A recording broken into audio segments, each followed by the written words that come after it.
Oh, Oh. There we go. That works. okay. Cool. Almost. There you go. Just whatever. Let's just see what I can watch. There we go. Cool. Sorry. Bring you guys closer. That's a little bit easier. Hey everyone, we're here with Vince and Chris of Casa Carbone, and they are located in Aurora, authentic Italian restaurant, very well thought of in the community, and pretty good food from what I hear. So thank you guys for joining us. Thanks for taking the time. And today we're going to talk to them about different popular items they have on their menu, their favorites, and also why they started Casa Carbone. So let's jump into it real quick. You know, I know it's been about a month since you guys actually reopened with the takeout menu and that sort of thing. And what's been everyone's favorite thing, or what's been the go-to for people when they've been ordering off the new takeout menu? So far, most likely in the last couple of weeks, definitely the do-it-yourself pasta concepts that we launched. Lasagnas are easy enough to put in the oven and stuff, but it seems like people get a kick out of being able to buy our sauces or homemade pastas and a little instruction kit and cooking, kind of like what we do in the kitchen, but they just do it themselves at home. Right? Yeah.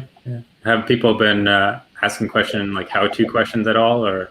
Yeah, we got a few phone calls after pickups asking, what is this, what is that, and it's normal, it's fun, and both Vince and I enjoy, customer service and interacting with the clients, so it's all good. Nice, very good. So if you guys had to pick, would you guys have like personal favorites on the menu now, or each of your personal favorites, what would they be? Personally, it's always lasagna for me. Okay. Our meat lasagna is incredible. We do one with lamb as well, which is unbelievable. Okay. That's my personal favorite. What were you, Chris? Probably lasagnas, like as Vince was saying. I mean, we carry about 6 or 7 different kinds, all kinds. So from fish to vegetables to wild games and things like that. I'm big on pasta because I like making pasta, I guess. So the different noodles are more my cup of tea. So like the red wine noodle with the lamb sauce is definitely my go-to. That sounds pretty good. Just wanted to interject. The wild game that we use in our pastas, they're farm raised. Okay. They're not wild. They only have that moniker because they're considered wild, but they're farm raised. They don't have that gamey taste or smell that a lot of people might think. Okay. So that's important because in Ontario you're not allowed to sell technically fresh roadkill. Basically. Yeah, that's a good clarification for sure. So yeah, definitely makes sense. And then, so that's awesome. And I'm curious, what is the story behind Casa Carbone? Like, how did it come to be? Why did you guys open it? Well, Chris was working in Dubai for many years. Oh, wow. He worked at the Burj Khalifa in Dubai for many years, and we both got hired at another establishment, and things weren't working out. And we had this idea. I proposed it to him in a very nonchalant way. I didn't really, I just said, look, there might be an opportunity. Would you be interested? And I said, I like working with Cole. He's worked with Cole. Okay. He's very talented. It's easy to serve and make people happy when the food is that great. So, and that's the short version. And I don't know if I missed anything, but it's pretty much, it was a very nonchalant conversation about, do you want to try something? Yeah. And it came to fruition. He came up with the name. Okay. Which means the House of Coal, House of Charcoal, because everything we do is charcoal based, including our pizza. It's charcoal based. We use wood to accent the flavor of the food, but everything we do is charcoal based. We make the best steaks north of the city because everything is char grilled. Really? Seared. Okay. How did that come to be? Like, why did you decide on that, or was that something you guys had in mind when you first started, or what was the decision making like for that? No, it was something that we kind of agreed on technique-wise. As Vince said, I was working with charcoal for the last 4 or 5 years of my career, and it's just something that reminds me a lot of, back in the days, how people used to cook back then. Yeah. And especially in my area of Italy and Vince's as well, when you go to those areas, they have all those little charcoal grills outside. It's more like a caminetto that you use to heat your house, but at the same time you can cook on. And that's kind of what we wanted to bring to the table is, tradition Italian, like how it used to be done and how, it does enhance the flavors. It's not butter and garlic and, herbs in a pan and sear it off. It actually, there's a lot more technique behind it. Like working on charcoal is a lot harder than any gas or that you'll ever encounter, because you can't just set a heat and say, okay, it's going to be this heat for the next 9 hours. Yeah.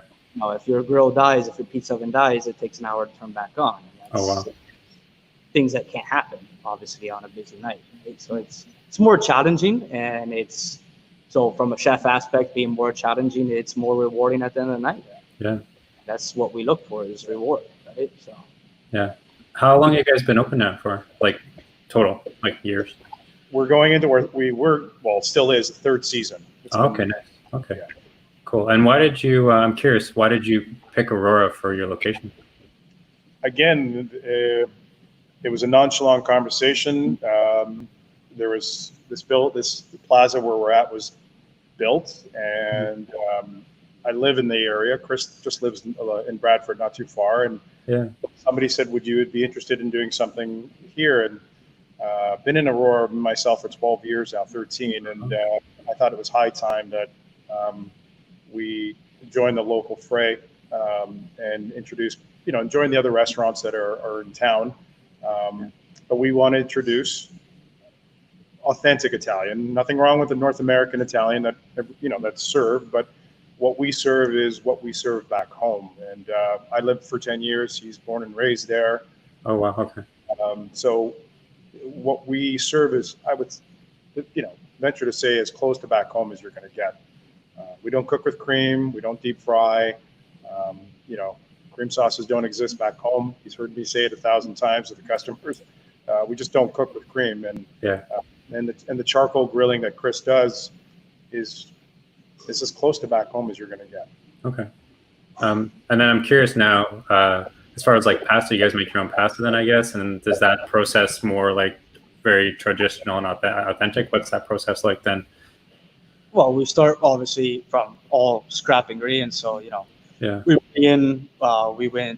got about 10 or 12 different flours, some of them imported, some of them local, and we made up a decision on which one to use, which happens to be imported.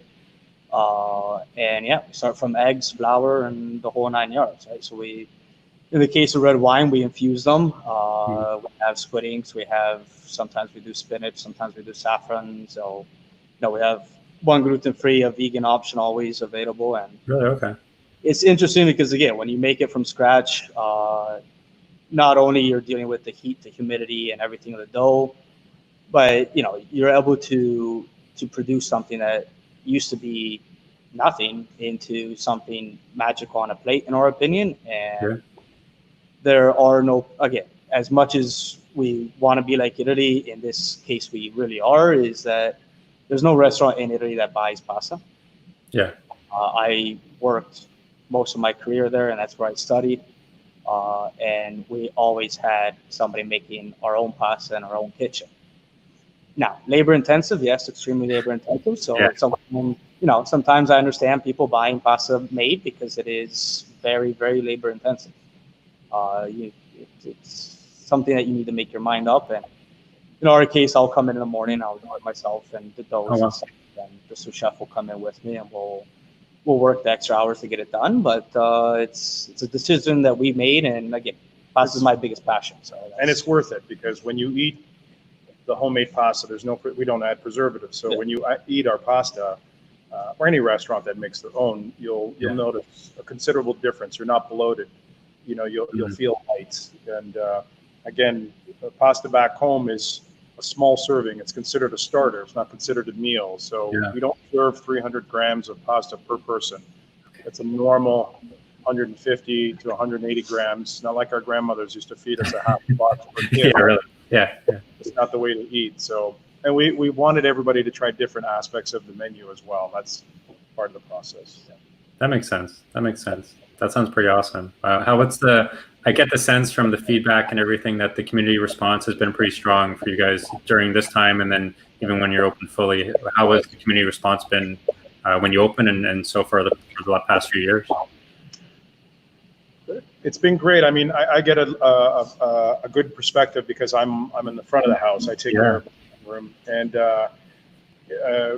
people cautioned us about opening in Aurora and Newmarket, and how fickle.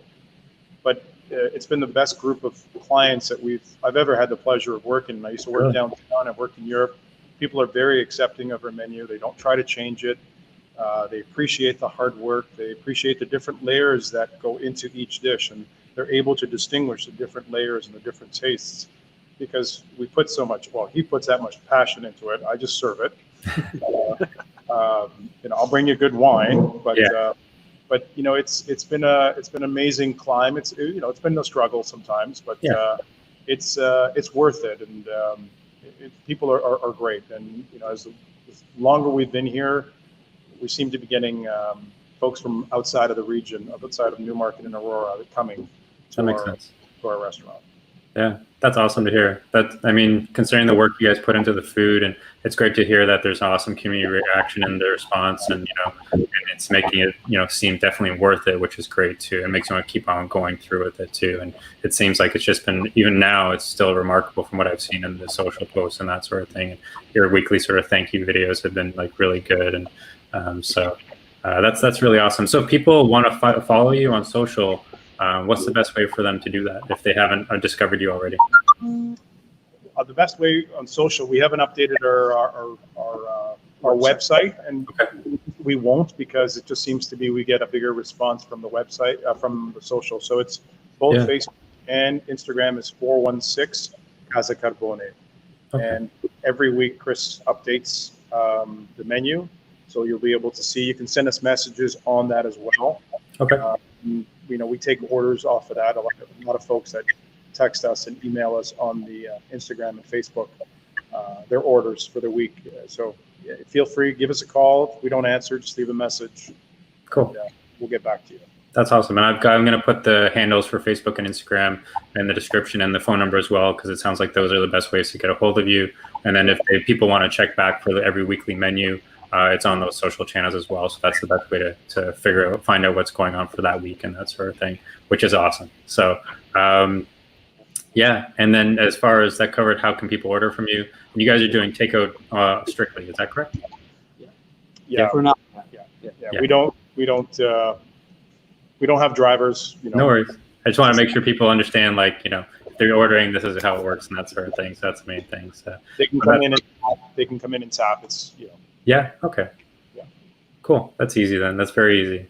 Awesome, guys. Well, I appreciate you taking the time on a Friday too. I know you guys are probably pretty busy and everything with things going on. So I appreciate you guys taking out the time and joining me and just telling us more about your story and where you guys have come from and how you do things, which was pretty remarkable to hear about all the different ways you do things and how authentic it is too. So thank you. Well, thanks for having us. Thank you very much. Appreciate it. Thanks, guys. All right. And so stay tuned for more spotlights like this. Everyone check out the Casa Carbone's pages. Check out their weekly menus. They're open Thursday to Sunday, and they always have a Sunday night pizza special too. So check those out. And keep on checking out York Region Eats for more spotlight videos like this. And we'll see you soon. Thank you. Thank you. See you guys. Ciao.